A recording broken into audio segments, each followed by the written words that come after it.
Did you ever have a moment of evil genius that you actually went through with? In college, I lived with 5 other gay guys in a 6-bedroom house. It was known as the gay house. One fall afternoon, I got home from class to find my favorite roommate Josh crying in the kitchen. He had just found out that his boyfriend Kevin was living a double life. They had been dating for 3 months. Kevin came to our house parties and to movie nights, and we all thought he was a nice, cute guy. He told us he was closeted because his filthy rich parents would have cut him off if he came out. It had happened to his older brother. Even though most of the house was fully out, we respected him and were sympathetic to his situation. We live in the Bible Belt, after all. Turns out Kevin was an alias. His real name was Brad. He was engaged to a chick, a cheerleader, and his best friends were a group of homophobic college Republicans who had no idea he was queer. I probably could have forgiven him for all that. I've forgiven worse. But he was unthinkably cruel to Josh when he decided to break it off. Among other things, he laughed at Josh and told him he had just been using him, that he couldn't stand being around us and to never call him again. The lying jerk preyed on Josh and actually enjoyed using and hurting him. Screw that. He needed to be confronted. I'm 6'6" and 220 pounds. I've always taken my size for granted, knowing I'm not a likely gay bash target. I used to dress up in campy or trash drag and show up to the local roughneck bar and ladies drink free night and not care. I went with Josh to confront the evil guy, and as Josh and I walked up towards Kevin's apartment that night, it was clear he was throwing a party. It obviously wasn't an ideal moment to confront him. That's when my vodka-fueled stroke of evil genius kicked in. We went back to the gay house, home, and formulated a plan. Josh had several of Kevin's private photos, everything.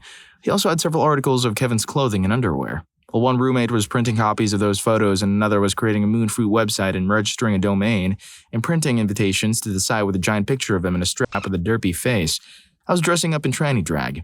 I had an old 80s prom dress with blue sequins falling off. The ratty blonde wig was a leftover from a friend's played with or worn out Barbie costume, and I squeezed my feet into 6-inch heels that I found in size 16 women at the ghetto Payless shoe store 2 weeks prior. I painted myself with way too much makeup, but didn't shave my stubble and didn't shave my legs or wear leggings. I looked tranny-licious. We stuffed his clothes, the invitations, and the freshly printed pics into a large purse, and I set off for the party, clutching a half-empty liter of Kettle One in one hand and the purse in the other, and made one stop at Walmart to buy a $20 fake wedding ring. I deserve an Oscar for my performance that night. Should have seen the look on his face when a 7-foot drag queen barged in and stormed through his apartment screaming and crying. The whole place just froze as I made my way past everyone and into the kitchen to find him and his fiancée standing by the back door staring at me in shock. I'm sure he didn't recognize me. I sobbed at the top of my lungs and begged him to come back to me, and started describing all the things I love about him, even his mole and his left bum cheek. I've been a stage performer most of my life, so I understand projection. I was loud. The whole party heard everything. My makeup-smeared tears turned angry, and I started telling him all vivid details of his intimate life. I described everything he liked. Josh was happy to share them with me, and after several awkward moments of him pretending to have no idea who I was, his fiancée started questioning me. At that point, I pulled his clothes out from the purse and threw them at him. She immediately recognized the underwear as his.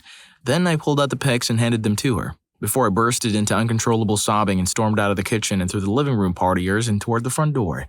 At the door, I stopped, took a long swig of vodka, then threw a giant stack of party invitations all over the place. They had the worst pic of all. Him making the derpiest sexy face in a shiny strap, and the invitation was to some messed up website my roommate created to out Kevin. I don't remember the URL, but it was funny. There were no pics on the site, but there was a forum for people to share different ways he lied to them and have general discussions about how much they hated him. Before I walked out of the apartment, I spun around and dramatically removed and held up the fake wedding ring for everyone to see. I pointed at his fiancée on the other side of the apartment and said, "I see he gave you one of these too. Screw you." And I threw it out onto the front yard and walked out. Later that night, the roommates made sure to put a website invitation on every car in his apartment complex.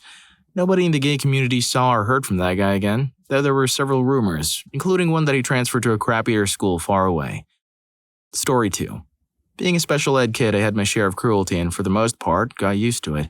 One day in my sophomore year of high school, one of the jocks knocked my lunch tray on the floor, and as I was heading for a table, and he stood up there with a few of his friends saying, "Eat it off the floor like a good little retard."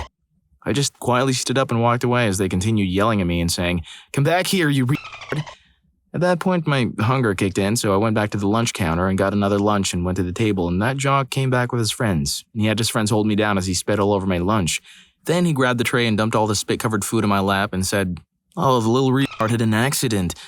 I later walked over to his truck and poured sugar in the gas tank. A week later, his parents bought him a brand new F-250 pickup. He had some nice brand new shiny chrome rims in the back, so he got to come back one day to find one of the rims on his driver's seat covered in glass that used to be his windshield. He also had fun rolling the other 3 down the hill behind his truck and into the swamp. One day he roughed up one of my good friends. That's when I went into full-on rage mode. I didn't want to get my bum kicked, and I figured that if I kept messing with his truck, he'd figure out who was doing it. So instead of doing anything directly to him, I just started messing with him more and more and watching him get all pissed off since he couldn't figure out who was doing all these things. I ended up peeling off the blades on his windshield wipers on a rainy day, dumping the liquid from a stink bomb in through the vent in his gym locker, etc. Until one day when his cruelty was really bad, so I found out through the grapevine that he was cheating in all of his classes. So whenever we had a test, I would notice that he had all the answers written on his palms. So just before the final exam, I took a dump in the toilet and took a pencil and stuck it right into the crap, and I put it on his desk. When the exam was about to start, he said he had to go to the bathroom, where he washed his hands. The look on his face when he looked at his hand for the answer was priceless. He ended up failing. Also, more recently, a guy was hitting on my friend girl at a bar. She had just lost her brother to a car accident and I was trying to cheer her up. The guy kept making passes even when she waved him off. Then at one point, the guy said, "Come on, let's go to my place. You gotta enjoy life while you can. You could pass any time, just like that prick who hit the pole in 108 the other night." The prick was her brother. As we were leaving, we saw that guy closing the door to his truck and walking back to the bar when he looked at my friend and said, "You're no fun anyway." He went inside. I ended up succeeding in my quest to cheer her up when I pulled out my Leatherman and took off all 4 of his valve stems. The kid's parents were insanely rich, so it's entirely possible that they bought him a new truck from sheer coincidence. It could have been his birthday for all I know. I read in the anarchist cookbook that sugar in a gas tank clogs the fuel system. Whether it's true or not, I have no idea, although a lot of comments seem to indicate it's not.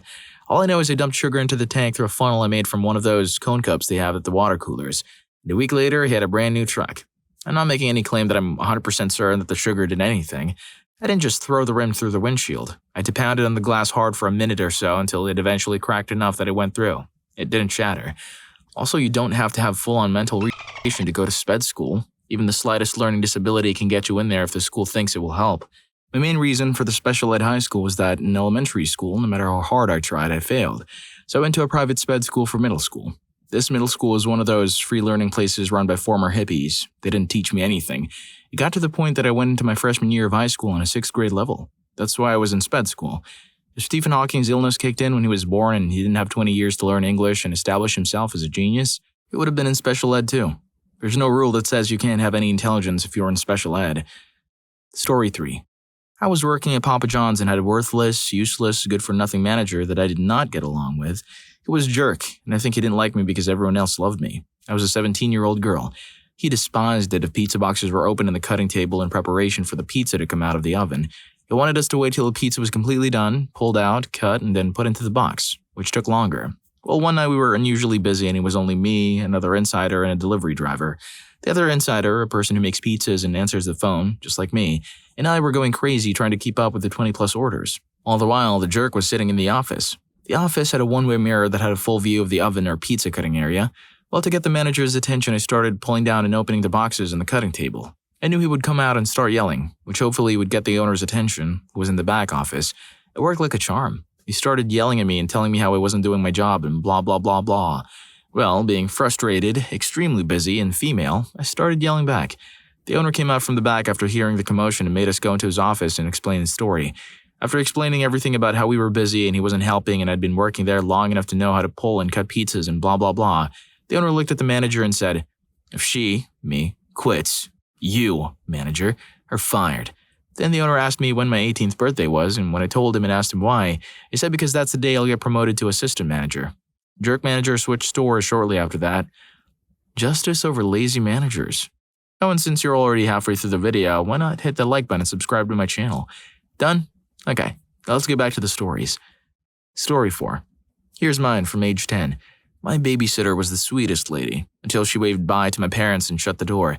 It was summer and hot as all hell, Georgia humidity being what it is. I was stuck for a weekend with a sitter and her bratty, violent daughter, Tracy. This kid was a spitter and a slapper, always going for my face with either a mouthful of saliva or a clawed hand. She was a year older than me and had the benefit of mommy always taking her side and punishing me for fighting back. Anyway, I finally decided, after being spat on all morning, that I couldn't take it anymore. I spat back, inducing a scream from the mean girl that would make one think I slashed her. Her mother came rushing toward us from the rear bedroom, where she usually read romance novels and didn't actually babysit, and got spun a tale about how I just, out of nowhere, spit in her daughter. And of course, she didn't spit on me. I just did it out of nowhere. "Get outside," her mom told me, and I did as I was told.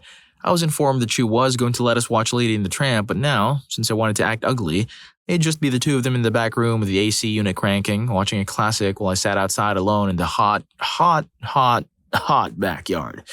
I remember it clearly. I could look into the window of that room and see them, cuddled up while the movie played.